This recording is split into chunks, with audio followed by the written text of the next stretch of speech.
Nuestro invitado de hoy no necesita presentaciones, basta con decir su nombre, Domingo Buesa Conde.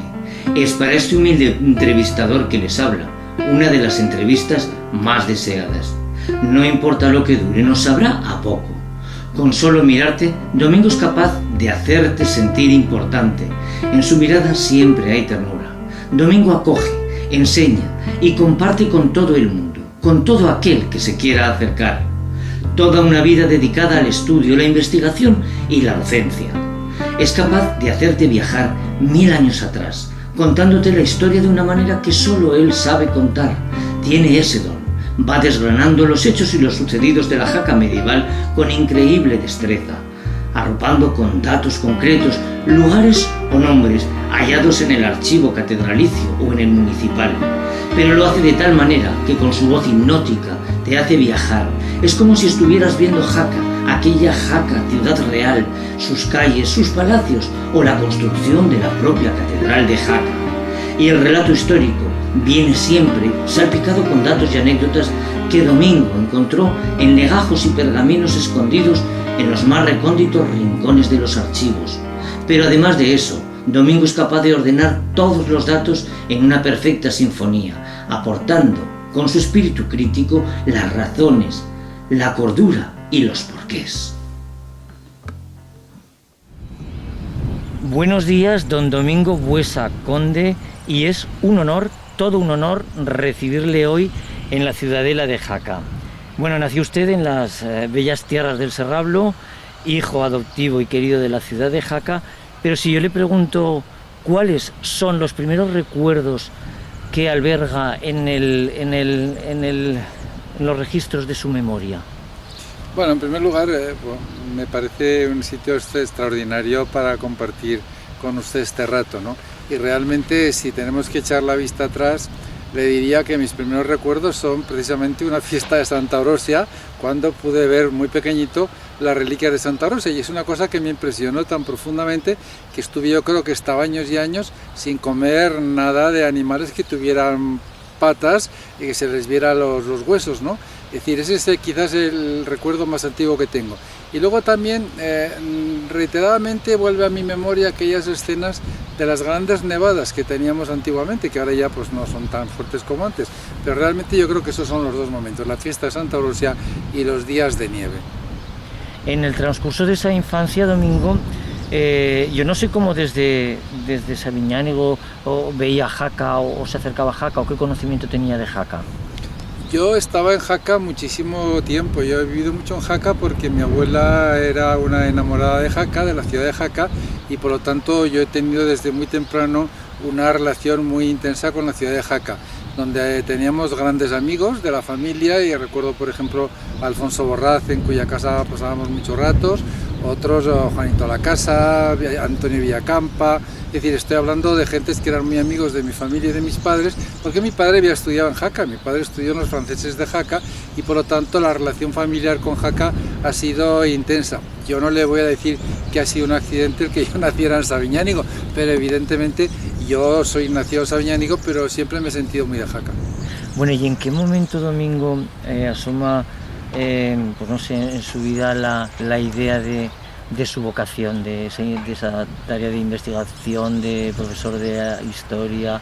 ¿Y cuándo nace? ¿Dónde? ¿Por qué? Pues yo creo que nace en estas tierras, porque durante mi juventud yo tuve muchas oportunidades de ver muchas cosas, muchos pueblos, viajé mucho por el territorio, y entonces a mí me empezaron a llamar mucho la atención los edificios que había, los monumentos, las iglesias, las casas, los caminos, los puentes, y entonces esa sensación de ir de un poco de los restos, ese sentido inglés, ¿no?, de la reliquia histórica, me llevó a plantearme cómo se viviría aquí en el siglo XI, cómo habrían sido los orígenes de este reino.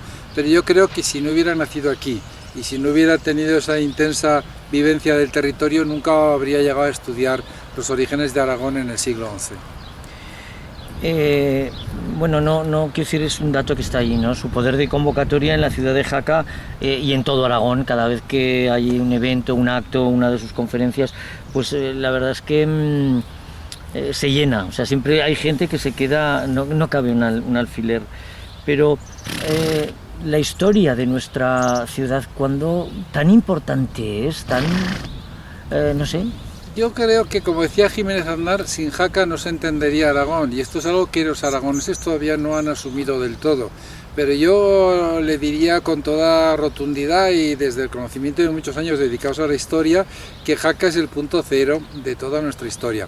Hablamos de San Juan de la Peña como el referente de la identidad, pero mire, San Juan de la Peña no tendría sentido sin Jaca. Es decir, Jaca es el punto cero donde arranca la construcción de un Estado, donde arranca la construcción de una mentalidad y de una forma de entender el mundo, que es la forma en la que usted y yo convivimos todavía en el siglo XXI, ¿no? Y que es el mejor legado que nos han dejado nuestros antecesores y antepasados en este caso. Es decir, Jaca es muy importante, es la primera ciudad real de Aragón, pero es que seguirá siendo la primera ciudad real de Aragón durante toda la vida, es decir, no ha habido otra antes. Y además Jaca es un elemento tremendamente civilizador, porque piense usted que la única ciudad importante en el Pirineo en tiempos de Roma es Jaca, y Jaca es la que de alguna manera consolida en este territorio pirenaico lo que es los avances del mundo romano, la cultura romana, la civilización romana, que es algo que luego va a utilizar el reino de Aragón. Sancho Ramírez, ¿por qué viene a Jaca? Hombre, viene a Jaca primero porque ha nacido en Jaca, está claro, él no ha venido, él ha nacido aquí. Pero aparte, ¿por qué viene a crear el reino en Jaca?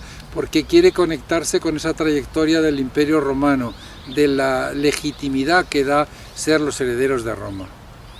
Sancho Ramírez, que si no me equivoco es otra de sus grandes pasiones, la figura de Sancho Ramírez. Mi mujer dice a veces que le he dedicado más años que a ella, es verdad, ¿no?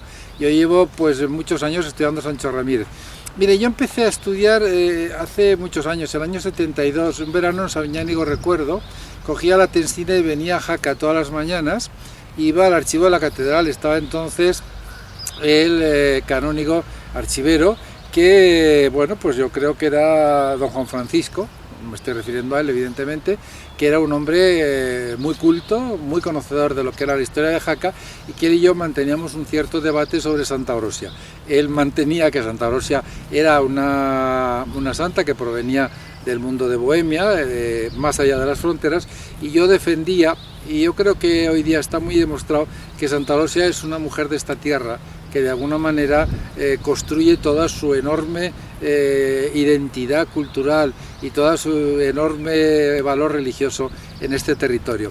Entonces yo venía aquí al archivo de la catedral a estudiar, y empecé a estudiar la tesina entonces, que eran los sínodos de Jaca en el siglo XIII, y eso me confirmó que era muy interesante el pararme a mirar lo que había ocurrido aquí, porque un sínodo en el siglo XIII que me enseñaba, bueno, pues lo que los curas hacían y no debían de hacer, lo que la gente hacía y no debía de hacer, cómo era la usura, cómo eran los robos, si había asesinatos, qué prefería la gente, qué le gustaba a la gente, es decir, lo que era la vida diaria, porque yo soy muy de esa historia, de la historia del día a día, de la historia del ser humano, que a lo largo de los siglos permanece y que no cambia, porque usted y yo somos igual que las gentes del siglo XI. Lo que pasa es que las gentes del siglo XI no tenían nuestros adelantos, no tenían nuestro entorno vital, pero el ser humano permanece igual.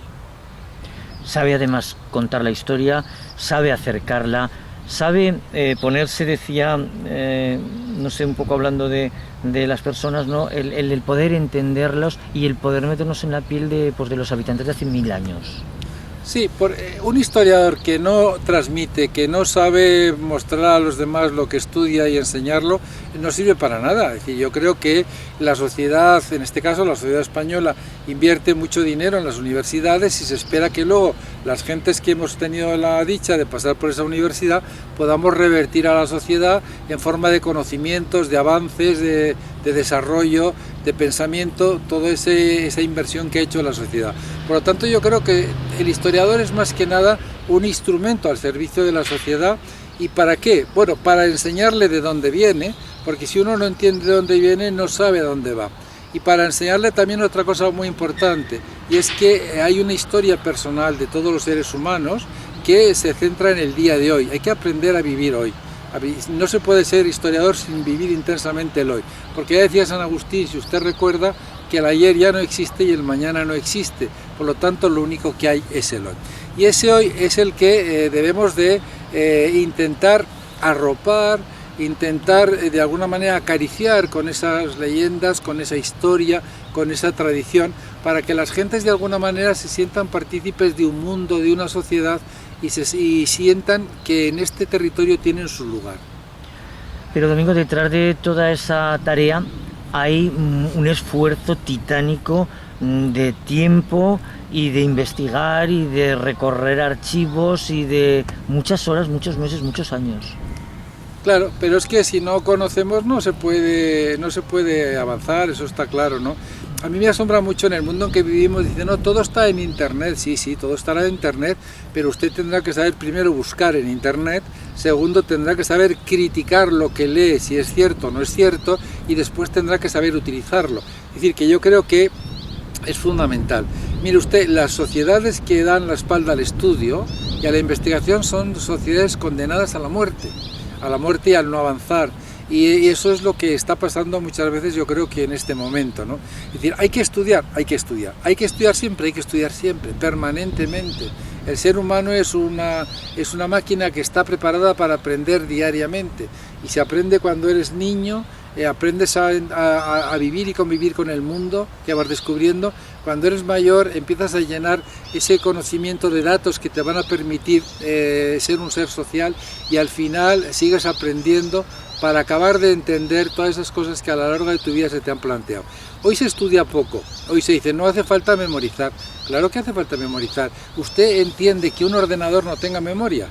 ¿Funcionarían los ordenadores sin memoria? Es decir, que yo a veces pienso que estamos un poco idiotas, es decir, estamos idiotizados. Mire usted, si un ordenador no funciona sin memoria, un ser humano no puede funcionar sin memoria. Entonces vamos a aprender cuando haya que aprender y después hagamos buen uso de lo que hemos aprendido. Me parece una reflexión muy sabia y muy cierta.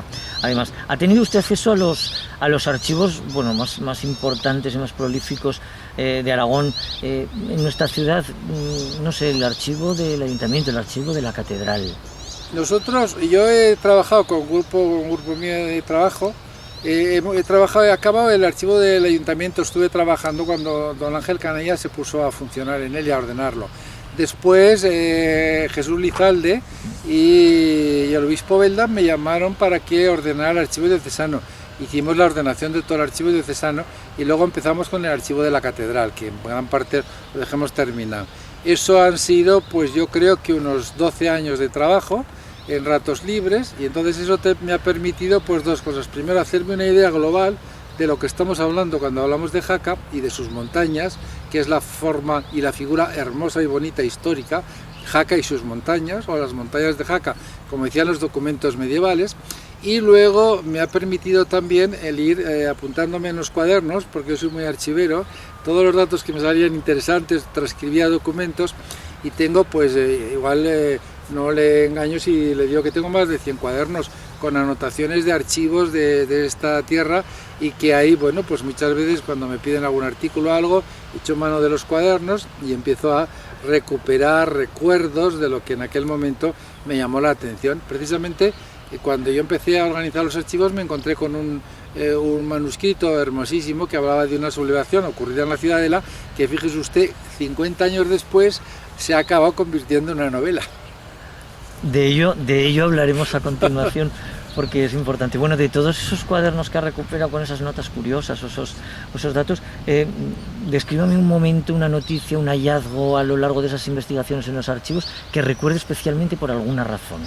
A mí la cosa que más me ha impresionado a lo largo de estos años de estudio fue un día el encontrarme con una cosa que se llama las letras paulinas, que están en el archivo diocesano, y que es muy sencillo. Cuando ocurría una catástrofe en un pueblo, el cura en la misa mayor hacía lo que se llama las letras paulinas, leía la catástrofe, y todo el mundo que supiera datos o que tuviera conocimiento de lo que estaba hablando estaba obligado en conciencia a explicarlo, a contarlo, bajo pena de excomunión. Los demás no se enterarían, pero él era consciente que recibió una excomunión y que en su relación con Dios se rompía ese contacto. Bien, y en un momento determinado yo me encontré con una letra paulina hermosísima, que no le voy a decir el pueblo por temor a no equivocarme, aunque me podría arriesgar, y en esa letra paulina cuenta lo siguiente. Un día se incendia una casa, una noche se incendia una casa, producida el incendio porque estaban intentando arreglar al final de la noche. Saben ustedes que las mujeres, bueno, pues cogían las cenizas, echaban las cenizas encima de la brasa para que el hogar no se apagara y siguiera hasta la mañana siguiente ahí, ¿no? Entonces, en un momento determinado, y se produce lo que sea, las brasas saltan, se incendia la casa, la mujer está encinta, está embarazada y sale a la ventana a gritar. Y entonces va echando los pocos aperos que tiene por la ventana a la calle. Y conforme va echando los aperos que tiene por la ventana, los aperos desaparecen de la calle. La gente se los lleva, los roba conforme van cayendo. Y al final, claro, pues es muy triste porque se encuentran, el marido había ido con el ganado, se encuentran él, la mujer embarazada, la casa vacía, quemada, y no han salvado nada de ropa, no han salvado nada porque todo lo que han ido tirando por la ventana a la mujer para salvarlo, los demás lo han robado. Entonces el cura en la misa mayor dijo, bueno, quien sepa algo de esto o haya sido causante, si no lo vuelve a su ser anterior, si no los devuelve lo que ha robado, pues caerá en excomunión automática. Me parece precioso. Ve usted, es un método policial que no hemos inventado, pero que en aquel momento funcionó perfectamente. Y le diré, a los pocos días la gente tenía no solamente lo que había perdido, sino algo más, porque alguno en ese barenboim del robo y de tal, debió de calcular mal y devolvió algo que era suyo.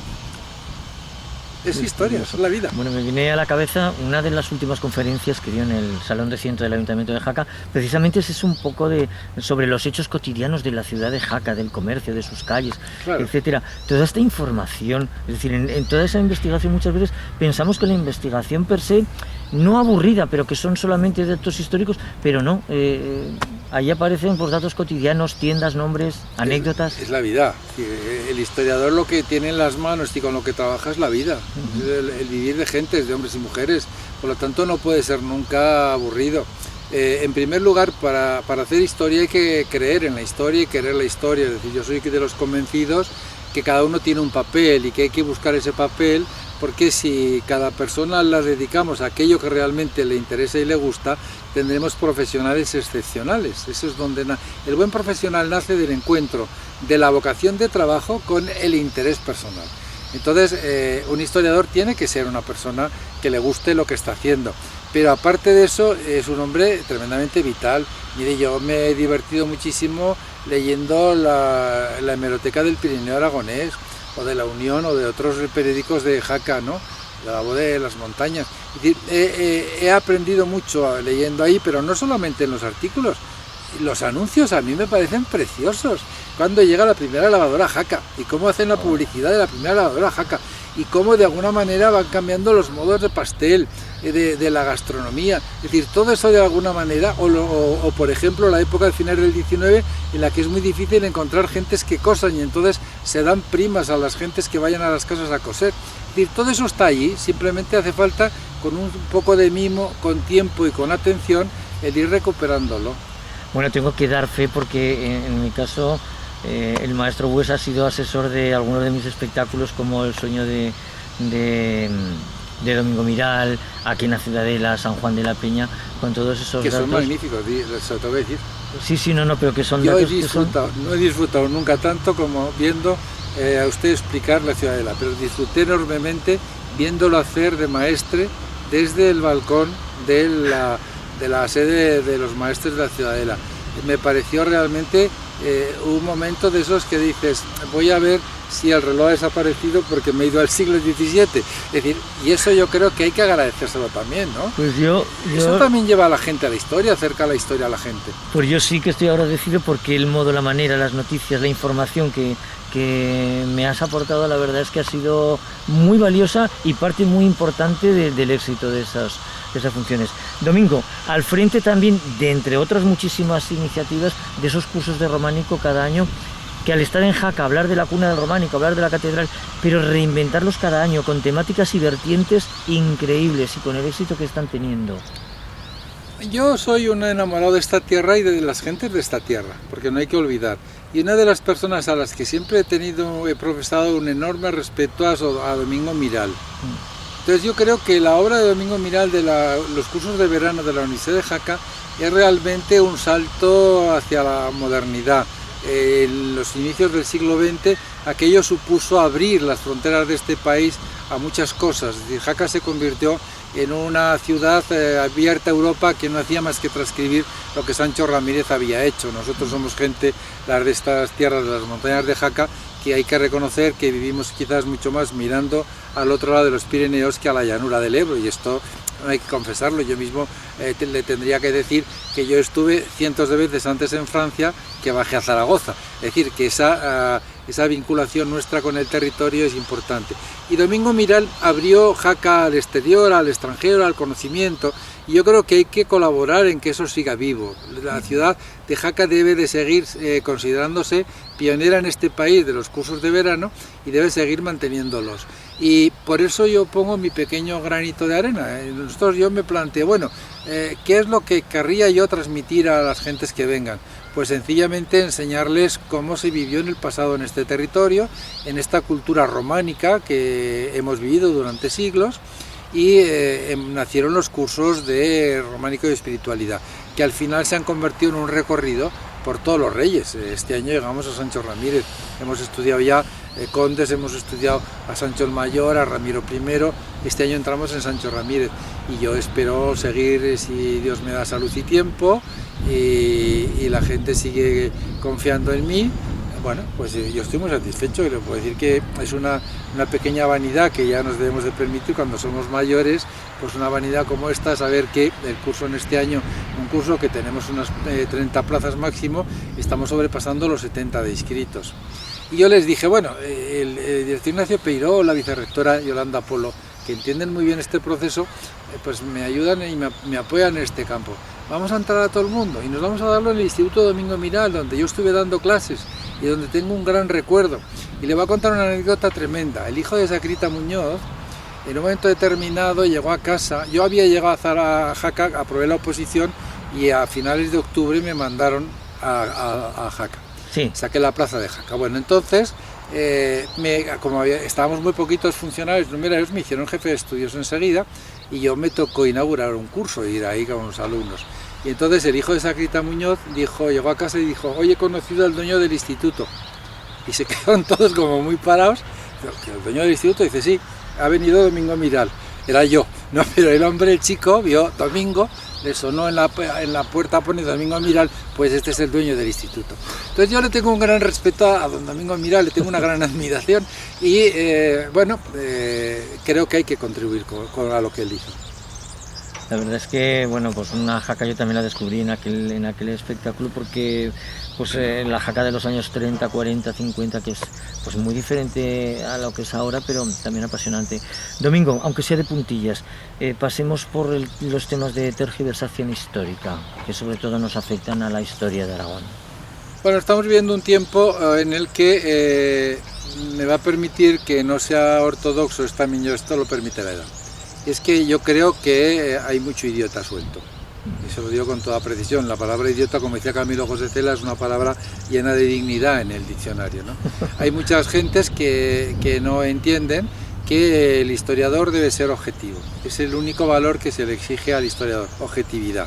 ¿Por qué? Porque está hablando de identidad, porque está hablando de conciencias, porque está hablando de sentimientos, de tragedias, de éxitos. Por lo tanto, hay que ser objetivo, y ese objetivo implica el ser veraz. Y claro, estamos viendo en un tiempo en donde nuestros vecinos de Cataluña dicen, no, es que todo es catalán, y si te descuidas, San José de Calasana nació en Cataluña, o ahora resulta que Leonardo da Vinci era catalán, porque resulta que en el puente que se ve abajo de la Gioconda es un puente de Manresa. Entonces, ante eso, ¿qué dices? Mire usted, lo único que le puedes decir es, usted se ha ido a Italia, la gran tragedia de usted es que no ha ido nunca a Italia, y no sabe que ese puente está documentado en Italia, que dice usted que es el de Manresa, que por cierto es un siglo posterior a Leonardo da Vinci. Este es el nivel de incultura al que hemos llegado. Entonces todo eso es cacareado y aplaudido por aquellos nacionalistas y por aquellos que les interesa políticamente estos datos, y nos encontramos con lo que nos encontramos.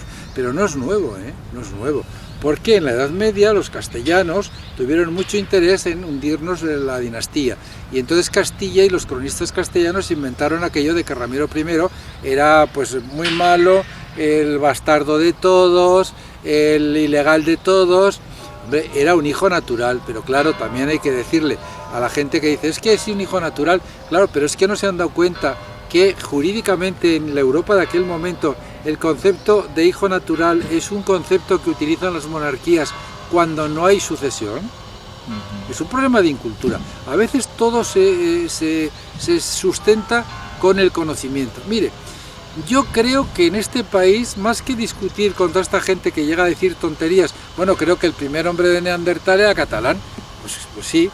Yo estoy esperando que cualquier día de estos nos anuncien que el Espíritu Santo es catalán. Es decir, y no me causaría ninguna sorpresa, ¿no?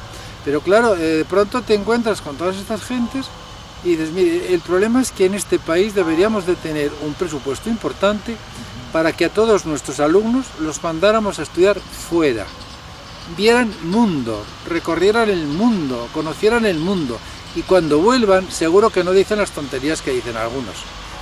Podríamos dedicar el programa entero a las tonterías de Cataluña. Hay un tour, por ejemplo, que recorre las casas de Colón en Barcelona. Bueno, pues bien, pues qué quiere que le diga, no sé. Y luego cualquier día de estos pues nos encontraremos con cualquier disparate. Jaca, por ejemplo, es el lugar donde se pone en marcha el Consejo de Ciento. Pero es que están los documentos. Y ellos dicen que lo han puesto ellos porque lo ha hecho Jaime I. Entonces habrá que dilucidar. Si el documento de ellos de Jaime I es verdad, ¿por qué el documento nuestro de Jaime I es mentira? Porque está en Aragón solo, porque no es suyo. Es decir, esto es un poco el problema con el que nos estamos encontrando. Y esto al final no tiene más que una lectura. Mire, y a mí me produce un gran dolor. Vivimos tiempos de una enorme exclusión. Yo me afirmo excluyendo a los demás. Me afirmo contra los demás y no se puede hacer así. El ser, que es un ser sociable por naturaleza, como decían los clásicos de la Ilustración, debe construirse en sociedad, no puede construirse contra nadie ni contra nada. Y esto es lo que estamos viviendo en este momento. Lo cual es terrible y quizá porque, bueno, pues no sé, se escribe, se va por las redes y se da por bueno, no se verifica y eso en realidad es todo terrible. Se da por bueno, es decir, es que de pronto, no, es que dicen que Colón es catalán, pues sería catalán. Es que Leonardo da Vinci es catalán, pues sería catalán. Bueno, pues esa enorme apatía, ese buenismo que se ha instalado en la sociedad, de que no se puede llevar la contraria a nada ni a nadie. No, si no es un problema de llevar la contraria, es un problema de defender la verdad, simplemente. Y cuando uno hace dejación de defender la verdad, pues yo creo que ya no tiene ningún valor. Con todo lo duro que pueda parecer lo que le acabo de decir. No, Domingo, me viene a la cabeza una idea, y es que toda esa tarea de investigación de tantos años y además desde hace tanto tiempo, las nuevas tecnologías, ¿cómo las entiendo? ¿Cómo las recibiste en su día? Pues no sé, yo me acuerdo cuando no existía internet.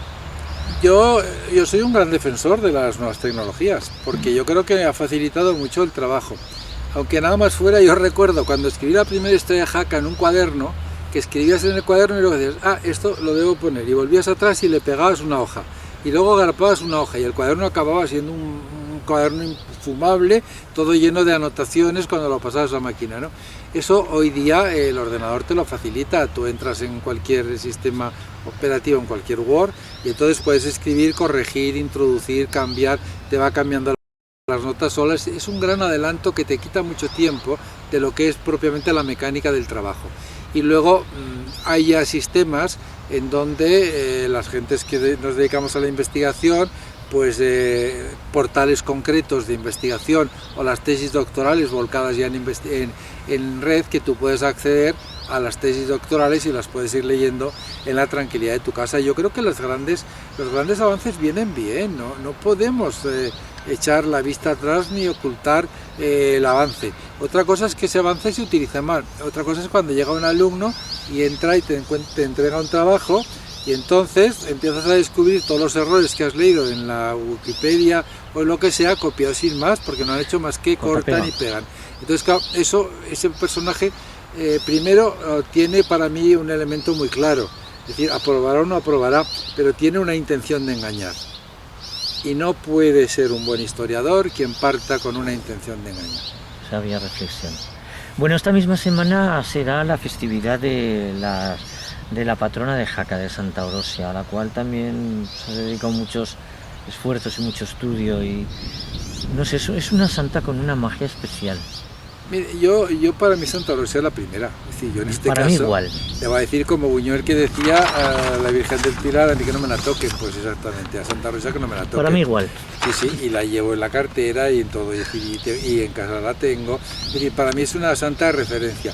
Incluso en algún momento algún amigo mío ateo le llegaba a decir que me da igual que existiera o no, que me da igual, que Santa Rosa es mi santa, punto.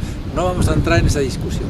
Santa Rosa es una figura muy importante que además piense que es la santa que se trae a Jaca cuando Jaca se convierte en ciudad. ¿Para qué se trae? Para que proteja la ciudad. Todas las ciudades tienen un santo, siempre, a lo largo de la historia. Desde el mundo celta, que en las ciudades las cabezas de los grandes héroes se colocaban en las puertas, mirando a la puerta para evitar que los enemigos entraran. Y fíjese usted lo que le estoy diciendo, esa referencia celta. Pues en la cultura nuestra igual, las ciudades se construyen con santos de referencia, que son los santos. Cuando Zaragoza se pone en marcha hay que bajar la reliquia de San Valerio inmediatamente, porque Zaragoza no tiene una reliquia sólida para la ciudad, aunque tenía fuera de la ciudad Santa Engracia, pero estaba extramuros, fuera de las murallas. Entonces Santa Orosia se trae a Jaca cuando se construye la ciudad, y a mí me ha asombrado mucho siempre, por ejemplo, que la gente que hace la leyenda, o la llamada leyenda, que para mí es una venerable tradición, no hay nada de leyenda en Santa Orosia, dice concretamente que hacia 1072 se trajo la santa, llegó la santa a la ciudad de Jaca, tocaron las campanas del camino, etcétera, y le trajo el famoso pastor a Jaca. Bien, y yo me pregunto muchas veces, ¿cómo cuando se escribe este texto pueden saber que Jaca se funda el año 1072? Porque no se sabía. Se supo muchos años después, siglos después. ¿Por qué tiene estos datos? Porque hay una tradición que avala eso. Y esto demuestra claramente que, bueno, yo creo que Santa Orosia está desde el año 0 y desde el día 0 en Jaca y se convierte en la santa de referencia. Y desde Jaca se convierte en la santa de referencia de todas las montañas. ¿Por qué? Porque Santa Orosia es una mujer íntimamente unida a la naturaleza de esta tierra. En su propia martirio en el sagrado monte de Yebra de Basa, donde está, como saben ustedes, la cabeza, pues bueno, hay de alguna manera hay una vinculación a ese espacio abierto al territorio. Tú subes arriba y ves toda la val completa, la val pequeña, la val ancha, la val estrecha, todo. Es decir, todo el territorio está a tus pies. Hay un conato importante de relación con la naturaleza. Y además Santa Orosia nos lleva a otro hecho fundamental, y es la introducción del cristianismo en estas tierras que han sido muy paganas hasta muy tarde. Es decir, Santa Orosia yo creo que tiene lugar el martirio en el siglo X, creo además que es bastante viable, porque en un momento determinado las tropas navarro-aragonesas, el condado de Aragón depende de Pamplona, del reino de Pamplona, el conde es el mismo conde nuestro, es el rey de Pamplona. Entonces bajan hasta Huesca porque quieren conquistar Huesca y fracasan. Bueno, aquello fue un escándalo, ¿no? Un fracaso total. Y entonces tuvieron que salir corriendo, pero conforme iban volviendo al territorio por el camino de Yebra, la gente que era cristiana huye, aprovecha y dice: yo me voy con estos que son de mi religión, y se trae un montón de llamados mozárabes aquí, a este territorio. Entonces los musulmanes, yo creo que no les enfadó, no les molestó el hecho del intento de asaltar Huesca, sino que se les llevaran población que cultivaba huertos, campos, que atendía artesanías, etcétera, ¿no? Y entonces organizan una gran expedición contra el castillo de Yebra de Basa, y al castillo de Yebra de Basa lo conquistan, hacen una sangría brutal, pero luego en las montañas de Yebra hay una serie de cuevas donde están eremitas, donde viven gentes cristianas que se dedican, bueno, pues a atender a los demás, esa especie de monacato inicial que hubo en sus tiempos. Y ahí está Santa Orosia. Ese es el punto de enganche con Santa Orosia. Estaríamos en los primeros años del siglo X. Y por eso Santa Orosia está muy vinculada no solamente a la ciudad de Jaca, que va a ser la que posibilite su fundación, sino a todo el territorio que nos rodea. Y nos va a defender de las tormentas, de las nieves, del sol, de los animales, hasta de nosotros mismos nos va a defender, porque va a ser una santa que va a tener una gran dimensión y una gran proyección en lo que son los espirituados.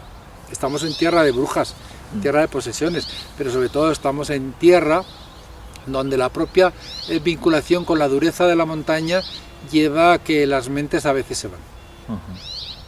Históricamente. Realmente es una historia apasionante, y además yo siempre digo que Santa Orosia es muy milagrera. No cabe duda. Yo lo he leído. Yo leo documentos. Por ejemplo, los de Sádaba, que le tienen una devoción tremenda, en el siglo XVIII, a principios del siglo XVIII, se les están acabando las cosechas y no les llueve nada. Y entonces vienen a Jaca, convencen al cabildo, queda duro, lo convence, pero tampoco porque si no hubieran estado paseando a Santa Rosa todos los días, si se hubieran dejado, ¿no? Y yo lo entiendo. Entonces sacan a Santa Rosa, hacen una procesión, la procesión mayor de la Santa, porque a la Santa la podían sacar solamente a lo que es hoy el atrio de la catedral y no salir más, o hacer la procesión mayor que recorre la ciudad.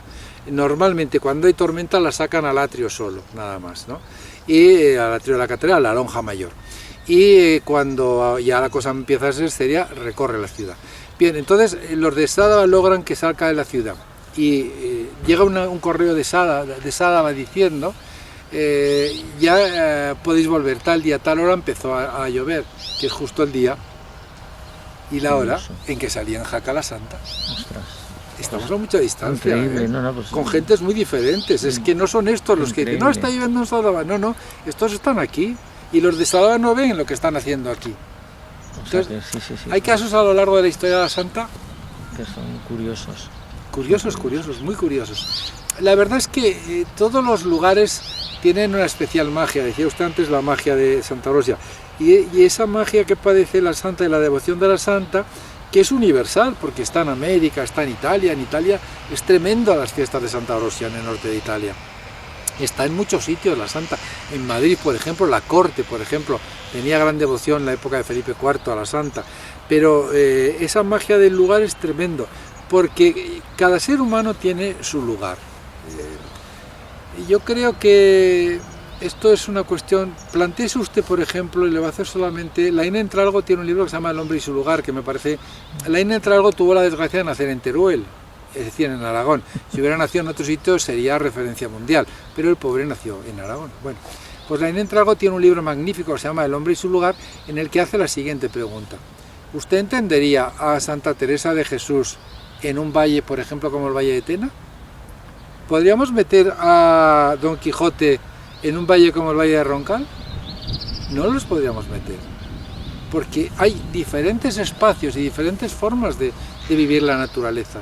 Y también hay devociones que viven diferentes modelos de la naturaleza. La Virgen del Rocío no tiene nada que ver con Santa Rosa.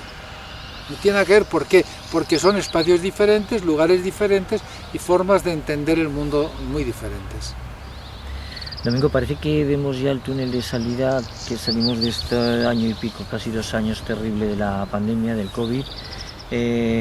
No sé, en tu opinión, ¿crees que esto va a suponer que haya un antes y un después en las conciencias, en la conciencia de la propia humanidad? ¿O que nos olvidaremos enseguida? Si echamos la vista atrás y vamos, por ejemplo, a la peste negra, 1348, entonces nos damos cuenta que después de esa peste negra, que fue terrible, revivió el mundo y generó el Renacimiento. Y las danzas de la muerte y la pasión por el retrato. Es decir, que yo me estoy muriendo, pues voy a vencer a la muerte. Que me hagan un retrato, yo me moriré, pero ahí seguirá mi cara, porque la cara es el espejo del ser humano, ¿no? Entonces, después de la gripe de 1918, surgió el modernismo, todos los felices años 20, ¿no? Con los grandes avances. Yo creo que, bueno, estamos posicionados para que avance algo, pero yo creo que hay 2 cambios o 2 cuestiones que yo pondría en la mesa para reflexionar. Tampoco me encuentro con capacidad para concretar más, ¿no? Primero, el ser humano ahora ha abandonado la naturaleza, le hemos dado la vuelta, le hemos dado la espalda a la naturaleza. Eso es una cosa que yo creo que no nos hemos dado cuenta lo trágico que es y lo trágico que va a resultar. Y en segundo lugar, hemos adquirido una soberbia impensable. Entonces, con esa vivir al margen de la naturaleza, contra la naturaleza, y con esa soberbia que nos coloca por encima de todo, pues yo no sé si después de esto habrá un gran avance o no. Seguramente las tecnologías habrán cambiado y habrá habido un avance, las conferencias ya no serán presenciales, pero no sé qué le diga. Yo creo que deberíamos de hacer un ejercicio de humildad tremendo, darnos cuenta que nos ha puesto patas arriba el mundo, un bicho que ni vemos ni podemos intuir, ¿no? Y que no es que haya aparecido de la nada, estaba allí, pero de pronto ha decidido que nos ponía patas arriba el mundo. y nos ha puesto patas arriba al mundo, y se ha llevado a gente, y ha generado problemas, y ha creado conflictos, y ha destrozado una forma de vivir. Por lo tanto, yo sí que en este momento pienso que lo que deberíamos de hacer es empezar a ser mucho más humildes, lo cual llevaría, si hiciéramos caso de los clásicos, a ser más humanos. A lo mejor lo que hemos perdido es la capacidad de ser humanos. ¿Qué recuerdos guardas de esos finales de los 70, 80, cuando de pronto pues profesor del Instituto Domingo Miral de Jaca y sobre todo pues porque hablo con mucha gente que te recuerda pues investigando, viviendo, es decir, aquí en Jaca? Bueno, yo ¿A todo Jaca lo pasado qué recuerdos? he sido muy tienes? feliz siempre, y soy muy feliz, y cuando realmente quiero ser feliz vengo a Jaca, porque te voy a decir lo contrario, ¿no? Es decir, es un poco ese encuentro con el espacio, ¿no? Y con todo lo que significa ese espacio. Bueno, y con la ciudad de Sancho Ramírez, que yo le he dedicado muchos años de mi vida a él. Bueno, yo recuerdo de aquella época algo apasionante, es irrepetible, hoy las normas serían diferentes, pero yo daba clases en el instituto, que estaba muy feliz, y tenía alumnos magníficos. Luego tengo alumnos por todos los sitios y alumnos que han triunfado y que bueno, que demuestran que esta tierra es muy capaz y que tiene genios que hay que darle los instrumentos para que triunfen, ¿no? Entonces, yo recuerdo, por ejemplo, si me pidieras una cosa concreta, yo daba las clases, intentaba ser, yo he sido siempre muy claro, al alumno nunca le puedes engañar. Tiene que saber cuáles son las barajas en las que juega, y en segundo lugar nunca le puedes escatimar nada de lo que tú sepas, que es poco, pero no le puedes escatimar nada. Entonces yo les enseñaba a trabajar en la pizarra, les enseñaba a resumir, les enseñaba a buscar lo más importante, les enseñaba a ser críticos consigo mismos, y luego los zarandeaba, porque los zarandeaba. Además era joven y ya sabes lo que dice, que el profesor va variando conforme vamos avanzando en edad, ¿no? Pero bueno, tuve alumnos estupendos. Yo creo que en aquella época hay gente muy buena, que estáis por ahí funcionando, triunfando. Y luego, por las tardes, ¿qué hacía yo? Yo estaba en el Hotel Moon en aquella época, con doña Laura Leante. Era una institución. Y entonces, y con don Matías Fumanán, con el que cenaba casi todos los días, y que era un hombre muy divertido en la confianza. Y era un hombre sabio, ¿no? Y entonces, de alguna manera... Y por la noche, ¿qué hacía? Bueno, cogía mi cuaderno y me iba al ayuntamiento. En el ayuntamiento el alcalde me había hecho un sitio en donde estaba la Guardia Municipal, que eran 2 en aquel momento, y yo, 3. Estábamos ahí los 3 con una estufeta de aquellas de carbón, ¿no?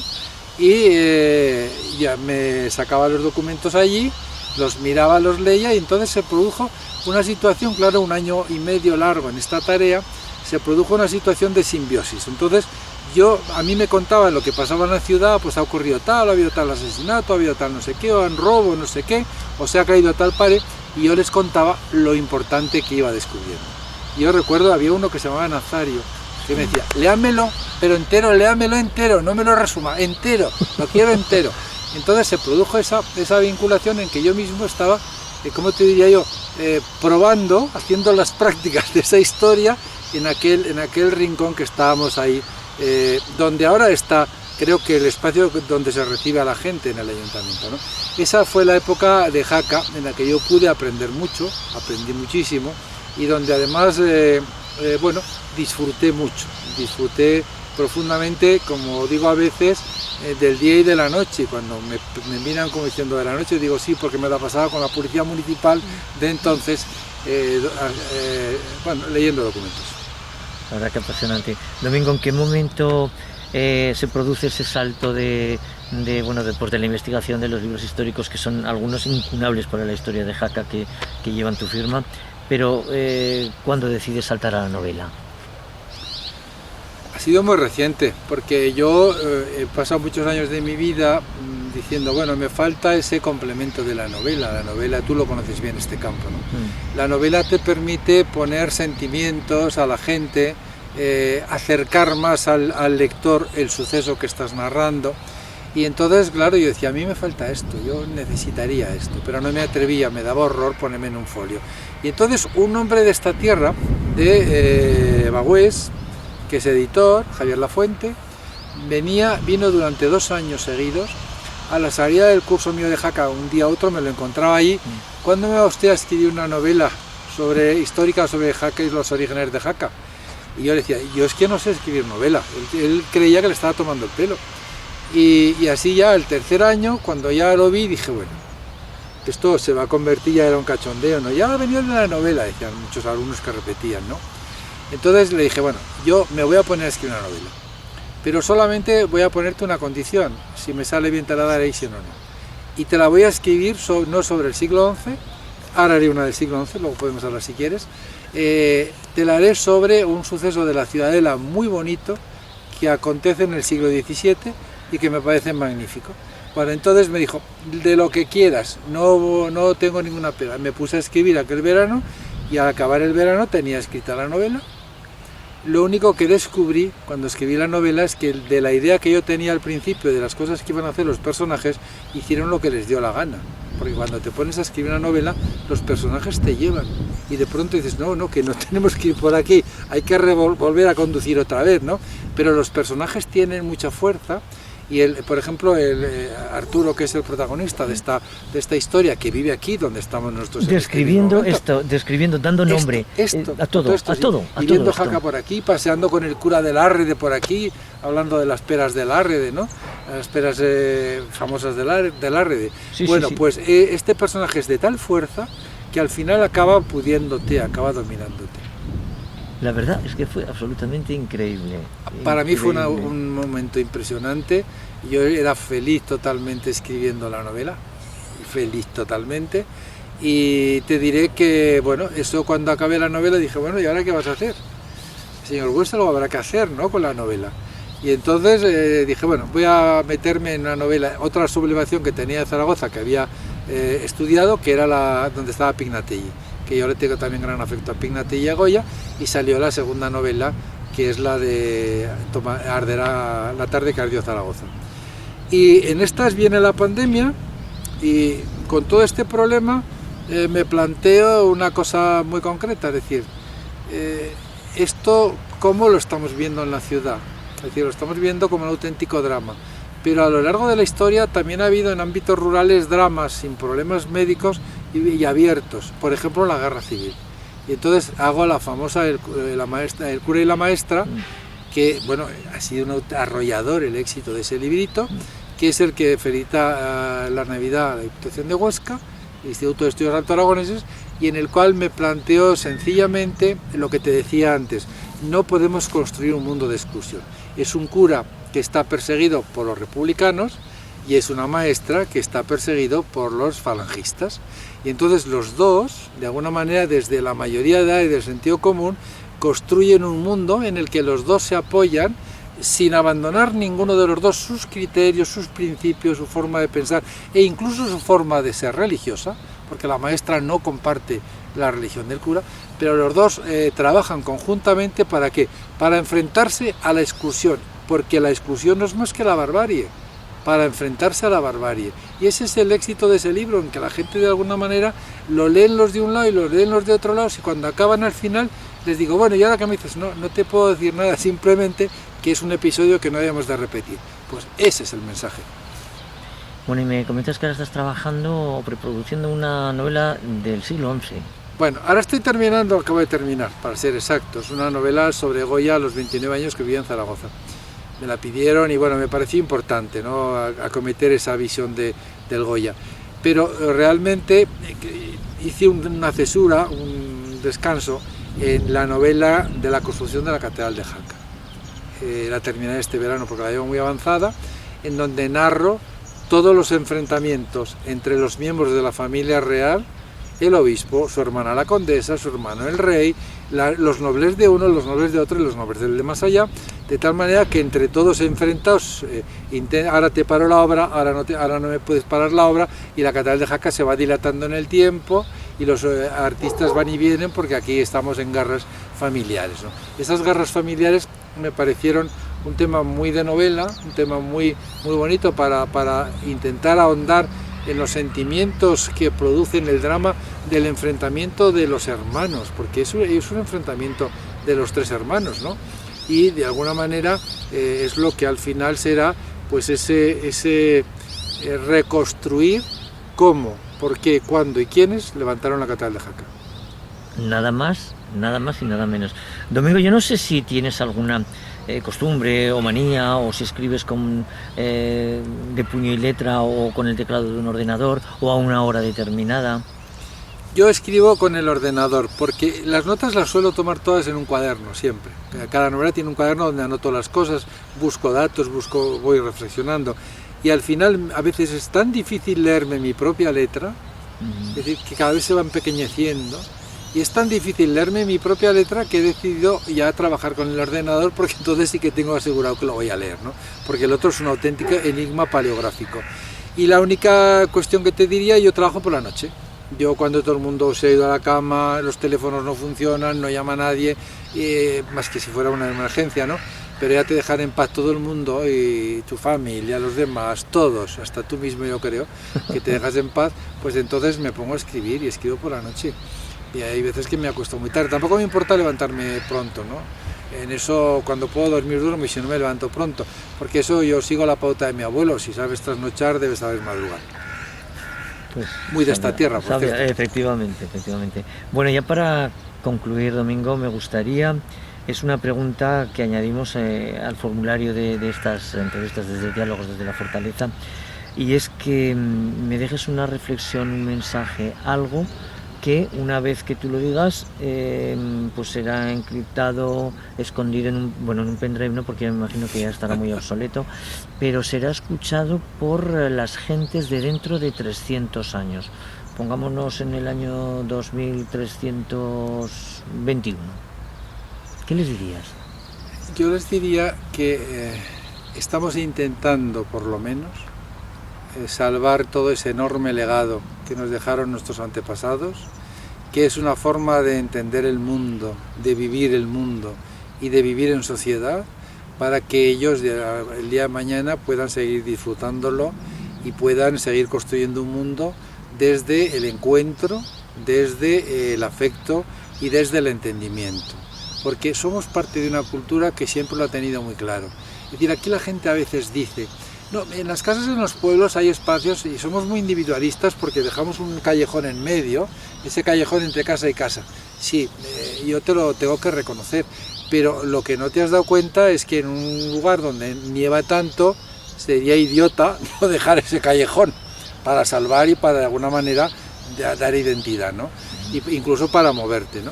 Entonces yo creo que somos menos individualistas, somos muy cerrados, pero somos menos individualistas de lo que pensamos, y por lo tanto somos herederos de ese mundo, y yo creo que debemos de transmitir ese mundo del encuentro, de la mano abierta, de la celebración, de la fiesta, de compartir lo bueno, y eso es lo que me gustaría dejarles el día de mañana, y que dentro de 100 años, 200 años, aparte de que alguien pueda seguir leyendo alguna novela mía, que me haría mucha ilusión, pues supieran que hubo una sociedad en Jaca, ciudad real por excelencia, no lo olvidemos nunca, que supo entender que somos los custodios de un legado muy importante que se llama Aragón. Pues Domingo Buesa, muchísimas gracias. Eres una persona muy querida en Jaca, y que además has sabido prestigiar nuestra historia, nos la has dado a conocer, y nos sentimos muy orgullosos de que hoy nos hayas acompañado aquí en Diálogos desde la Fortaleza. Para mí ha sido un auténtico placer, y ya sabéis que a mí en Jaca me llaman y, como dicen, dejo todo lo que estoy haciendo y voy inmediatamente. Gracias. Hemos sabido que de muy pequeño a Domingo le impresionó cuando en unas fiestas patronales vio las reliquias de Santa Orosia, al igual que también le impresionaban aquellas enormes nevadas de antaño. Nos ha contado que su relación con Jaca comenzó ya con su abuela, incluso su padre estudió en el Colegio de los Franceses. Fue en uno de esos muchos viajes de juventud por el territorio donde conoció edificios, monumentos, iglesias, casas, caminos, puentes. Allí estuvo la piedra angular para que Domingo dedicara su vida a la investigación histórica. Hemos recordado su paso como profesor de tantos jacetanos en el Instituto Domingo Miral. Al alumno nunca le puedes engañar, ni escatimar nada de lo que tú sepas. Domingo nos ha contado que se hospedaba en el mítico Hotel Mur de doña Laura Leante y por las noches acudía al ayuntamiento, en donde el alcalde le había acondicionado un espacio junto a los municipales, donde pasaba las noches investigando documentos junto a una estufa de carbón y compartiendo con los policías sus descubrimientos. Y fue, casi por casualidad, un editor, Javier Lafuente, el que obró el milagro de convencer a Domingo para escribir su primera novela, Tomarán jaca al amanecer. Le faltaba, claro que sí, ese complemento de otorgar sentimientos a los personajes, acercar al lector el suceso que estás narrando. Ojalá, Domingo, sea una lista muy larga de novelas las que puedas escribir. Te doy las gracias, Domingo, en nombre de todos los jacetanos, porque tu vida, tu trabajo y tu obra han contribuido y mucho a engrandecer la historia y el patrimonio de Jaca y Aragón. Gracias.